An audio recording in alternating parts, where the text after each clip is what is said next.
Čau! Tu klausies podcastu 100 dienas domē, kur jaunieši satiekas ar Jelgavas novada deputātiem.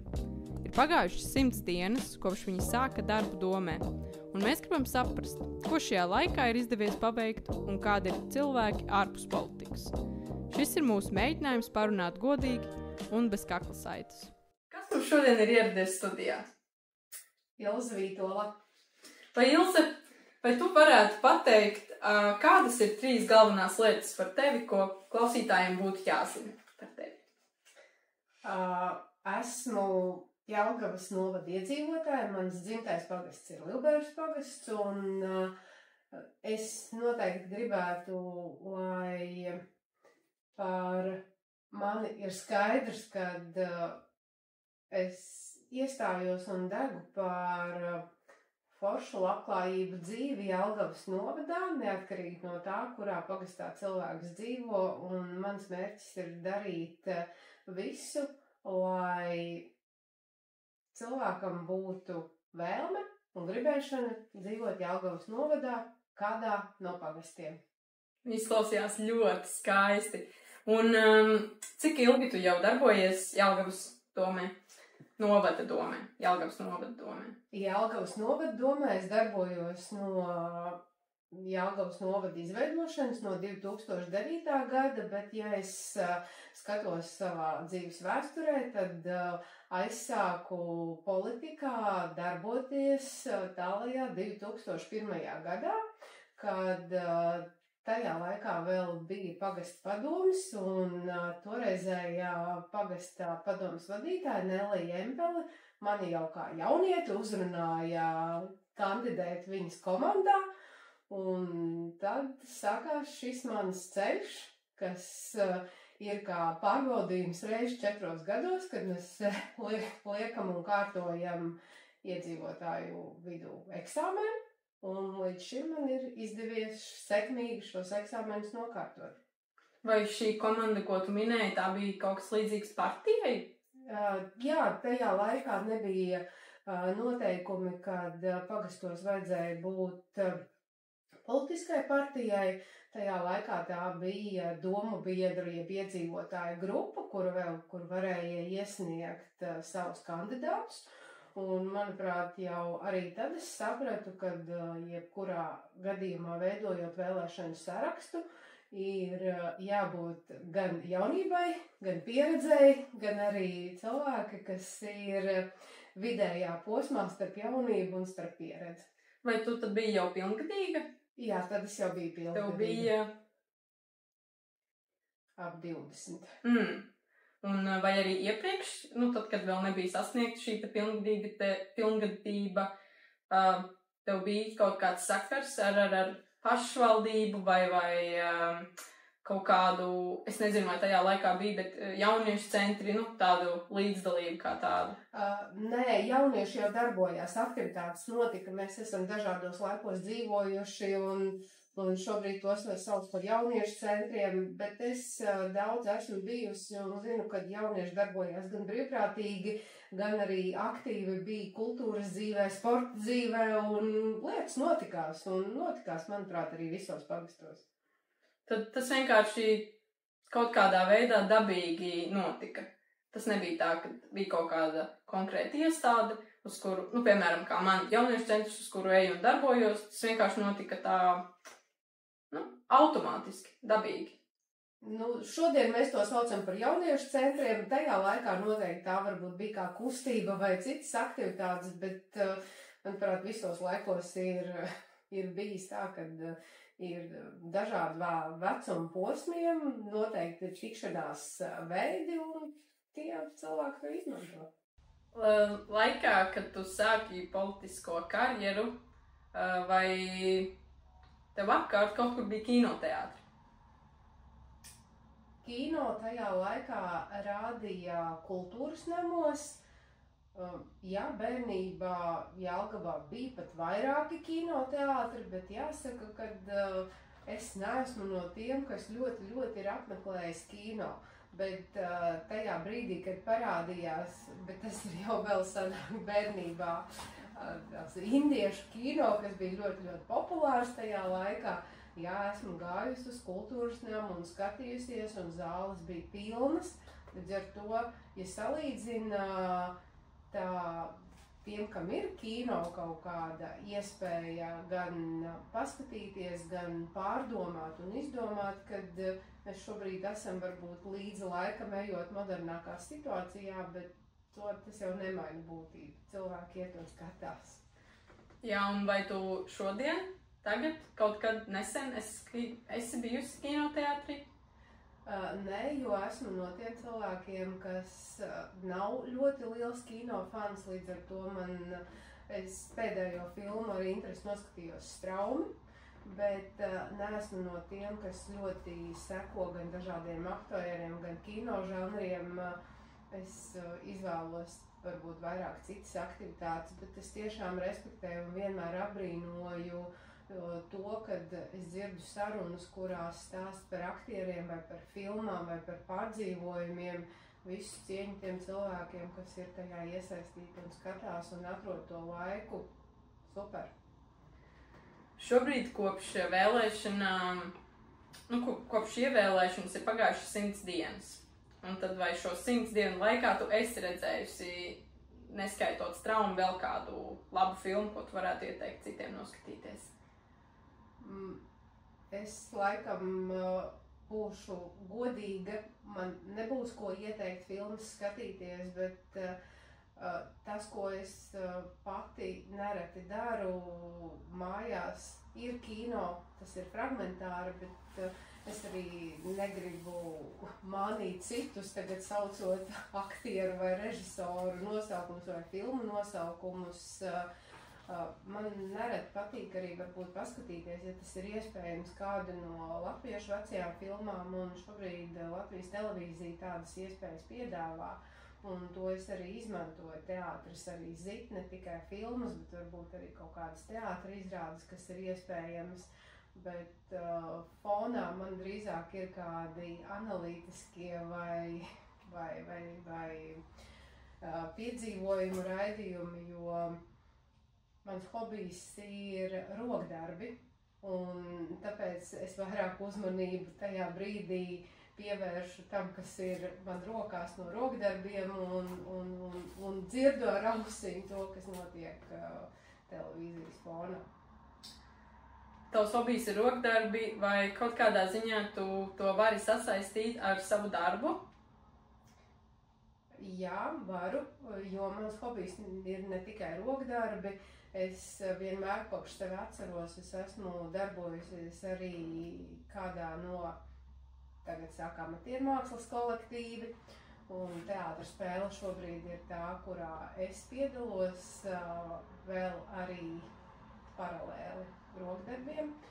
Un man liekas, kad veicot rokdarbus, es sakārtoju savas domas, pārdomas, vai nu arī, ja tas ir nepieciešams, trenēju pacietību, laboju arī kļūdas, kas ir gadījušās kaut ko, vai ādot, vai tamborējot, un arī lēnā garā pārdomājot, jo mans pēdējais, ko esmu sākus mācīties, tā ir aušana, un tajā brīdī, kad tu aizēji pie stelēm un sāc skatīties, tad pirmkārt ir tik ļoti interesanta sajūta, ka tu saproti, ka tu dari lietas, bez kurām mūsu vispār dzīvē laika gaitā nav iedomāta, jo tie ir mūsu senči, kas to darīja ziemas vakaros, un ko tas viss nozīmē, jo šobrīd jau viss ir faktiski gatavs iespējams nopirkt, bet tajā laikā, kad tu sāc domāt, kad tev sākot no šī dzīves pavadiena viņš bija jāiegūst no aitiņas un jāsavērp, jānokrāso, un tad es abrīnoju arī tos rakstus. Šobrīd jau priekšā ir špikers, un vai iedot tautiskos cimdus vai tautiskās zeķes, es paņemu rakstiņu, un es tik sekoju līdzi, vai nav rakstiņos kļūdas, bet tu iedomājies pirms gadiem 100 vai 150 tie brīnišķīgi austie galdauti vai raksti, tur jau nebija nekas priekšā. Un tās zināšanas, kas faktiski mums nāk no senčiem, ir abrīnas vērts. tur nebija ne mākslīgais intelekts, ne varbūt kaut kādas sarežģītas programmas. Tur vienkārši savā galvā mūsu omis vai opji to visu izdomāja. Jā. Ja tā izdomājās, tad ir tāda sajūta, kad mūsu senčiem ir tik pamatīgas saknes, un galvenais, lai mēs to nepazaudējam. Man liekas, ka mēs jau kaut ko dažkārt esam palaiduši garām no tā visa. Noteikti, un man šķiet, ka tās paražas jau arī ir gājušas roku rokā kaut kādā ziņā, kad tā pēctecība pirms mums droši vien gāja caur valodu pašos pirmsākumos, vienkārši runājot un atstāstot. Jā. Vai tu sāki runāt par saknēm, vai tev ir saknes kādas, tātad tavi vecāki vai vecvecāki, kuriem arī ir bijusi kaut kāda saistība ar politiku vai tātad deputāta darbu? Es ļoti neesmu pētījusi un es neesmu veidojusi savu dzimtas koku, bet no manas tēva līnijas, jā, es zinu, ka mans vecais tēvs ir bijis saistīts ar politiskajiem procesiem, arī starp citu Jelgavas novadā. Jā, un vai domāju, ka tas kaut kādā ziņā ir iedzimis? Man gribētos cerēt, ka jā. Tā līdzdalība un kaut kādā ziņā līderisms, jā. Vai tev ir augstākā izglītība? Jā, man ir augstākā izglītība. Esmu beigusi tepat LBTU, jeb tajā laikā tā bija Latvijas Lauksaimniecības universitāte.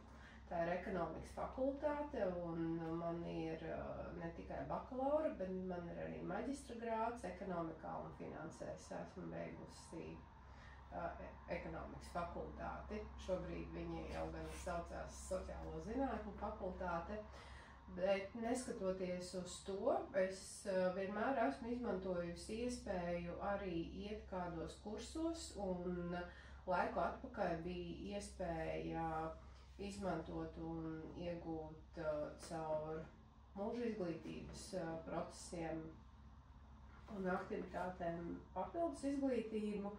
Un to es arī esmu izmantojusi un esmu ieguvusi loģistikas speciālista kvalifikāciju, jo pirms es sāku darboties politikā, es strādāju uzņēmumā Dobelē, un man vienmēr ir licies arī ļoti interesanti un tā salikt kopā loģistikas procesus no malas varbūt izklausās ļoti vienkārši, bet tas ir tik ļoti daudzas lietas ir savstarpēji saistītas, ka tev ir jāsaprot gan sākotnēji ražošanas process, gan ražošanas procesā, gan arī produkcijas piegāde tālāk, un man bija lieliski iespēja šo kursu apgūstot, iziet praksi arī mūsu Jelgavas novada uzņēmumā Ciala Flore, un redzēt to, cik viss ir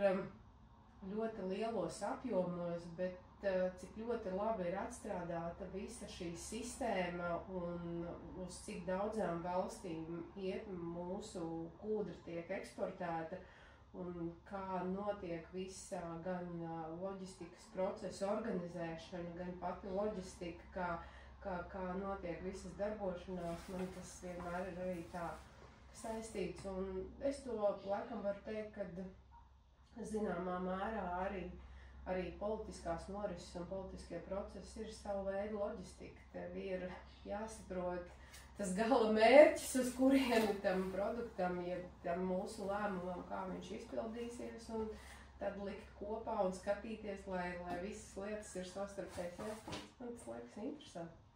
Jā, tu jau mazliet iesāki to, ko es gribēju jautāt. Piemēram, tātad tu teici, ka tev hobijs ir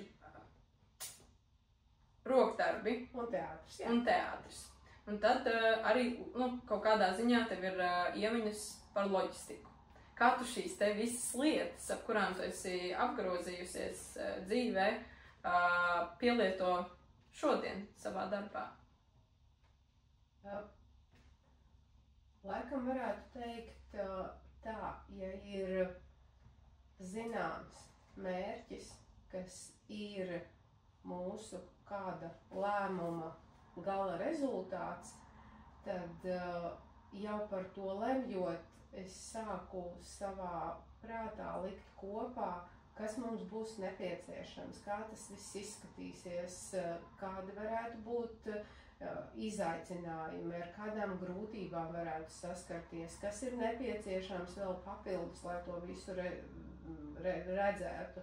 Jeb, tā ļoti varbūt salīdzinot, ja es esmu izvēlējusies cimdu un es gribu tur tajā redzēt tādu rakstu, tad man pirmām kārtām ir nepieciešama dzija, otrām kārtām man ir nepieciešamas adatas, un trešām kārtām man ir nepieciešams precīzs raksta izpildījums, un tad beigās ir mazās astes, kas ir darba apstrādē jāizdara, un ir gatavs cimds. Tieši tāpat tās ir arī par lēmumu.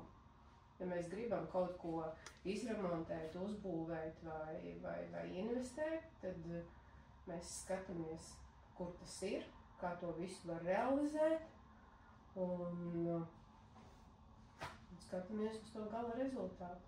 Un ja viņš ir bez kļūdām, tad pareizāk sakot, visā darba procesā ir jāskatās, ja ir kaut kādas, mēs redzam, kad man ir kaut kas, esmu kļūdījusies rakstiņā, tad ārdam ārā un būvējam no tās vietas uz priekšu, kamēr ir rezultāts. Un, lai nonāktu rezultātā domē, kādam ir jābūt cilvēkam, kurš šos lēmumus pieņem, lai tiktu pie rezultāta. Noraksturo, kādam tam ir jābūt. Es noteikti varu šobrīd runāt tikai par to, kā es saredzu, kādam ir jābūt cilvēkam, un katrs noteikti, kam tu uzdoši šo jautājumu, teiks savu redzējumu par to. Pirmkārt, man liekas, ir jābūt cilvēkam, kurš ir gatavs strādāt komandā. Otram kārtām tam ir jābūt cilvēkam, kurš ir gatavs uzņemties atbildību un atbildēt arī tajā brīdī, ja kaut kas ir gadījies ne tā kā vajag. Un trešām kārtām, man liekas, ir jābūt mērķētam nevis uz savu personīgo labumu, bet uz to ieguvumu, kas ir sabiedrībai, jo es pašvaldības darbu redzu kā rezultātu tam, lai ir jēgpilni ieguldīta nodokļu maksātāja nauda, un lai šis rezultāts ir kādai konkrētai mērķu grupai. Un pēc šīm 100 dienām domē, tu noteikti arī šādi esi, kādu tu tikko raksturoji, vai ne? Bet šīs nebija tavas pirmās 100 dienas. Kā jau tu iepriekš minēji, tu jau esi kādu laiciņu domē. Un kāda tu biji pašā sākumā, kad tu iegāji tajā visā procesā iekšā? Piemēram, bija bailes vai kaut kas tāds. Un tad, kā tas viss ir izaudzis līdz šodienai? Es varētu ļoti ilgi stāstīt, bet es mēģināšu koncentrēties uz tādu, īsāku stāstījumu, jo viens ir tas, ko es esmu laikā iegūst, tā ir pieredze. Un tā ir pilnīgi katram cilvēkam, kurš nāk iekšā politikā, tā ir sava. Un man varbūt, tādas galvenās atziņas, kuras es savā politiskajā karjerā esmu ieguvusi, nereti no malas liekas visiem viss ir ļoti skaidri un visi zina, kas ir jādara. Un tajā brīdī, kad tieši tev ir iespēja sākt kaut ko darīt, tu saproti, ka tas nav tā, kā tas izskatās. Ir kaut kādi noteikumi, ir kaut kādas rīcības, ir kaut kādi apstākļi, gan tieši, gan netieši, kas ietekmē to procesu, kas ir bijis. Arī es neesmu ideāla un būtu muļķīgi, ja es tagad teiktu, es esmu visperfektākais politiķis, kādu vien var iedomāties. Nē, nebūt, nē. Arī man noteikti, kad reizi liekas ir kaut kas jauns, kaut kas jāmācās, kādas atziņas, kāda pieredze, nereti varbūt arī ļoti sāpīga pieredze, kas ir bijušas, arī ir kļūdas pieļautas, un tās, ka ja ir pieļauts, tad ir pieļauts. Un ir jāsaprot, ir jāatzīstās pašam šeit tu kļūdījies, un nākamajā reizē ir jācenšas vismaz otrais nepieļaut jau to, kas iepriekš ir vienu reizi bijis. Bet cilvēkam politikā ir jābūt arī ļoti stipram, jo es ļoti labi apzinos, ka es neesmu redzējusi nevienu politiķu, kas būtu labs visiem. Un varbūt, ka tā ir arī politiķa priekšrocība, jo nav jau mērķis būt labam visiem. Galvenais ir saprast, un ja reiz ir kādas apņēmības vai solījumi bijuši, tad vai nu viņu izpildam, vai nu arī pasakām, tas nav iespējams, un arī pasakām, kāpēc tas nav iespējams. Un nav tā, ka pilnīgi visas lietas, kuras tu esi apsolījis, ir izdarāmas. Tu sāc un saproti, hei, nu šito nevaram vai daram savādāk, jo kur ir jauni apstākļi, esam guvuši lielāku pieredzi, kāds ir varbūt padalījies ar savu pieredzi. Nu daram, bet daram savādāk. Vai bieži vien tādi momenti, hei, daram savādāk, vai šis dar vai nedara, ir bieži? Ir. Es neņemu spriest, vai tas ir bieži, vai tas ir reti, bet tas ir. Un man laikam ir palaimējies ar to, ka es esmu vienmēr bijusi komandā ar cilvēkiem, kas to saprot un kas ir gatavi arī kaut ko pamainīt un pielāgoties. Tā skaitā arī es saprotu, ka ir kaut kas jāmaina, ir sevi jālauž, kaut kādos brīžos kaut kas jāpamaina un jāpasaka, nu nespītājies Ilze, bet šo var izdarīt labāk, ja mēs daram savādāk. Un tam ir arī vajadzīga pieredze un nav varbūt jāpārmet tiem kolēģiem, kas tikko ir nokļuvuši politikā. Nereti ir situācijas, kad kādam gribas būt tāds baigi gudrais vai es jau visu saprotu.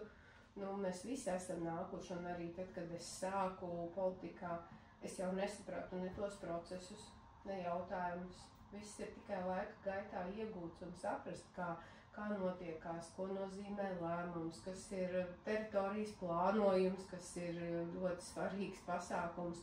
Un tikai ar laiku tu saproti, varbūt, cik ļoti tas ir nepieciešams un būts, vai arī kaut kādās lietās ir šī arī cilvēcīgā pieredze, saprotot un pameklējot varbūt atbildes uz jautājumiem, kas nav tiešā mērā saistīti ar lēmumu pieņemšanu, bet saprast, ka dzīvē ir dažādi apstākļi, dažādi notikumi un nereti ir politiķim jāredz vairāk nekā tikai būt politiķim un pieņemt lēmumu.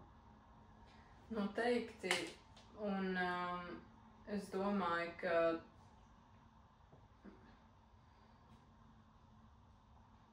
ar ko tu pensi? Kad ir jāpieņem lēmums? Ar to, kad politiķis ir arī cilvēks un ir kaut kāda lēmuma, kad mums ir jāņem cilvēcīgie apstākļi, ka jāmēģina izlaipot vai jāmēģina kaut kādā veidā, kā tieši piemēru teikšu, mēs redzam, ka iespējams kāds iestādes vadītājs īsti varbūt vairs nav tik ļoti aktīvs vai ir kaut kādas problēmas, bet mēs saprotam, ka varbūt viņam tieši tajā brīdī ir kaut kas tik ļoti cilvēcīgs mājās noticis, vai viņš varbūt ir smagi slims. Un tad arī mums kā politiķim ir jāsaprot, ko es varu darīt un viņam palīdzēt, vai atbalstot kā kolēģis, vai aizejot un pasakot, Klau, kur tev priekš tavas veselības šis darbiņš varbūt būs labāks, es gribu, lai tu paliec vismaz uz brīdi paej malā, un tad, kad tu esi izveseļojies, nāc atpakaļ. Jo politikā jau mēs pateiktu viss, mēs tev atlaižam, un šitais mums nedara, mēs nevaram, bet man liekas īsti politiskā komanda ir tā, kas arī paskatās, un viens ir tas, ko mēs varam pateikt politiski uz ārpusi, bet otrs jau cilvēcīgās lietas neviens nav atņēmis, un mēs arī esam kolēģi tiem cilvēkiem, kas ir mūsu iestādēs, un mēs esam kolēģi. Es tā gribu teikt, nevis mēs esam kaut kādi lielie briesmoņi, kas tikai pišķir un atņem naudu. Jūs kā kolēģi, protams, esat vienota komanda, jā, un kā, piemēram, jūs no rīta atnākat uz darbu, jūs uzējat augšā, es zinu, ka Jelgavas novada augšā ir tāda zāle, tāda, vai ne? Tur tāda ir. Jā, jūs atnākat, jūs apsēžaties. Kā jūs zinat, ka tieši tas, ko jūs šodien, piemēram, izskatīsiet, kaut kāda problēma vai aktuāla tēma, ir tiešām aktuāla un svarīga? Ir zināmas procedūras, kuras mums ir jāpilda, un tie lēmumi ir gan saimnieciska rakstura, gan politiska rakstura. Un saimnieciska rakstura lēmumus tā ir tāds diezgan sarežģīts un pagaršs process, un mums tie kolēģi, kas ir izpildvarā, viņus ir sagatavojuši. Un tur noteikti visbiežāk apakšā ir arī kāda iedzīvotāja iesniegums, kas ir visa pamatā, kur mēs izejam loģisko procesu, un iedzīvotājiem ir nepieciešams domas lēmums, piemēram, kādā atsevināšanas jautājumā. Vai nu arī ir tikai tādi politiskie lēmumi, tad gan tā jau ir politiskā diskusija, un lēmums ir tāds, par ko vienojās politisko spēku vairākums. Un tā notiek visās demokrātiskajās valstīs. Un vai šajās pirmajās 100 dienās jau ir bijuši šādi iesniegumi no iedzīvotājiem? Jā, tie notiek nepārtraukti, jo iedzīvotājiem, kas attiecās uz viņu saimniecisko darbību, nevajadzētu ciest no vēlēšanām vai no kaut kādām politiskajām savstarpējām sarunām vai darbībām. Ir procesi, kuri notiek, teiksim, būvatļaujas vai kādas citas lietas, kuras mums ir jāpieņem domē, un tur tādas diskusijas arī nemaz politiskās diskusijas ir varbūt savā katra deputāta viedokļa paušana, bet lēmums jau ir skaidrs, ka vai nu viņš ir tiesisks un saskaņā ar normatīviem dokumentiem, vai varbūt nē. Bet kāds politiskais lēmums, to noteikti domē neesam unikāli.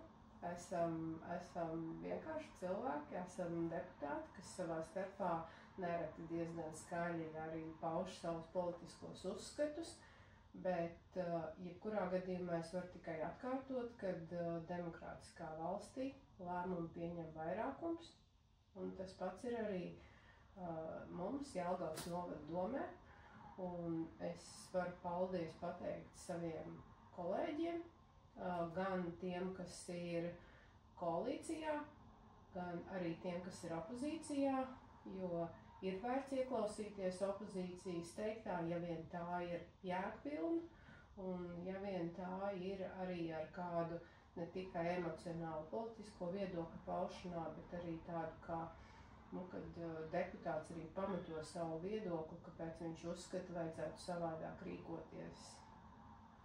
Tā kā ja es varu izmantot iespēju, paldies maniem kolēģiem, visiem 19 deputātiem, no kuriem es esmu mācījusies gan šajā sasaukumā, gan arī iepriekšējā sasaukumā. Bet, ja es drīkstu iekomentēt par 100 dienām, manuprāt, tas ir tāds it kā no vienas puses labi pārņemta praksa, bet es domāju, ka visi jau saprot, ka pašvaldību līmenī, kad mēs tomēr esam tuvāk iedzīvotājiem, šajās 100 dienās jau neviens nevar paspēt neko uzcelt vai sakārtot kādus lielus politiskus dokumentus vai izveidot stratēģijas. Tas it sevišķi tiem kolēģiem, manuprāt, kuri ir saņēmuši pirmo reizi šo deputātu mandātu. Tas ir laiks, lai varbūt paspētu iepazīties ar tiem dokumentiem, kas ir spēkā, ar kuriem pašvaldība strādā, un varbūt apjaustu to lielumu, kāda ir pašvaldība ar visām iestādēm un struktūrām. Protams, aktuālākos jautājumus jau varbūt jau dziļāk saprotot, kas ir bijis, bet 100 dienas, tas man liekas ir tāds pats minimums, lai vispār varētu saprast, kas ir kas un darbotos. Es saprotu, ka nekas liels jau, fiziski jau nekas tajā 100 dienās nevar notikt, kā jau tu teici, kad māju uzbūvēt vai vēl kaut ko, bet arī mazas lietas ir svarīgas, vai kaut kas tāds ļoti forši noticis šajās 100 dienās. Tas var būt vispār darbā, tas var būt arī no tavas pašas pieredzes tieši darbā. Es gribētu teikt, ka ir ļoti daudz lietas notikušas, jo katra mazā tikšanās, vai tā ir valsts, vai tā ir pašvaldība institūcija, tikšanās ar mūsu kolēģiem, tikšanās ar iedzīvotājiem, tikšanās ar dažādām mēļu grupām ir tiešām ļoti vērtīgas bijušas. Esam saklausījuši gan uzmundrinājumus, gan arī norādes, uz ko mums vajadzētu skatīties vai pārskatīt, vai arī tādā ir bijusi arī varbūt kritika, kas ir veltīta, bet viss cieņa tiem, kas arī uzdrošinās un neklusē un pauž to savu viedokli. Tas ir tikai cilvēcīgi un saprotam, ka cilvēks izsakās un ir labi, ka viņš izsakās. Un varbūt nobeidzot, kas ir tava vismīļākā lieta tavā darbā?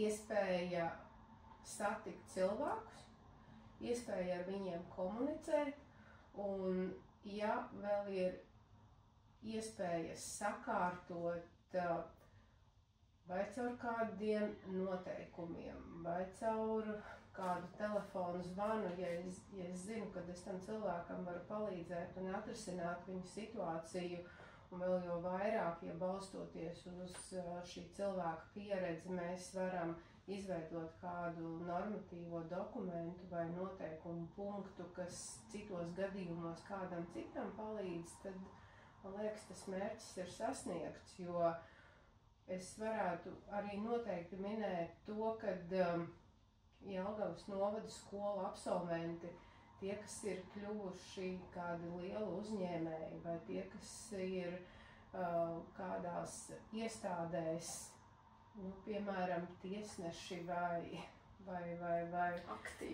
vai aktieri, ir patiešām tāda ļoti patīkama sajūta, kad ne tikai mans lēmums, bet arī manu kolēģu lēmumu, kas par kaut ko ir lēmuši iepriekš, lai būtu iespēja iet, mācīties, atbalstīt, ir sasniegts mērķis. Es domāju, ka tas ir līdzīgi varbūt dzirdot to, ko nereti saka skolotāji, ka viņi priecājās par katru savu skolēnu sasniegumiem.